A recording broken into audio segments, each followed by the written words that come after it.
And he's already got an entry into the world meet, but says the nationals are very important to him. Well, they're important to him from for a couple of different reasons. One being that you get great competition here. The best hurdlers in the world are here at the United States. And secondly, he needs this preparation as he gets ready to go to Europe and then to the World Championships. He doesn't have to win, but he's a championship guy. He got beat a couple times indoors, showed up at the U.S. Indoor Championships and just blew everybody away, and then wins at the World Indoor Championships. He really comes into form late in the season, but he looks good. Larry Wade was the #3 ranked hurdler in the world last year, but he's had his troubles when it comes to meets where a United States team for international competition are determined. Well, you know, there's some people out there just like that, and Larry Wade's one of those guys who just can't seem to get on a championship team. I think once he does get on a championship team, he'll be very effective at a world championship. I think he'll give Alan Johnson all he can handle today. Lane assignments for the second semifinal. Wade and Johnson will be in lanes 3 and 4. Ron Bramlett in lane 6 is a top young runner. He's the NCAA indoor and outdoor hurdles champion. He'll also be one to watch.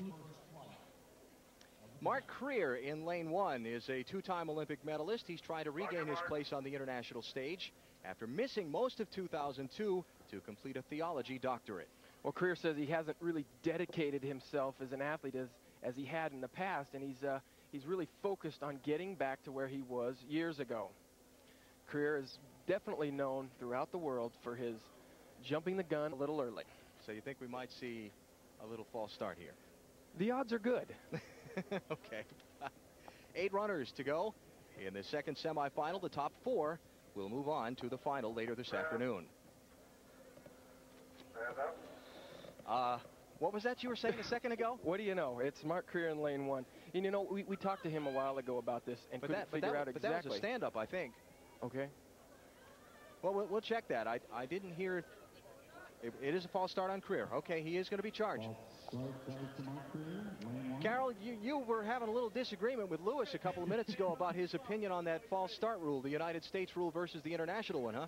Well, I think personally that if you're going to go to the international level and you're trying to get to the international level, you need to follow the rules you're going to follow when you get to a World Championships or an Olympic Games. Because if we mess around here at the National Championships, give a bunch of false starts, what happens when you get to the Worlds and you pop out forgetting that you are on the other rule? I think as soon as a rule comes into play, you need to start focusing on it so that everybody in America will not be at a disadvantage when you get to the world stage. That's my opinion.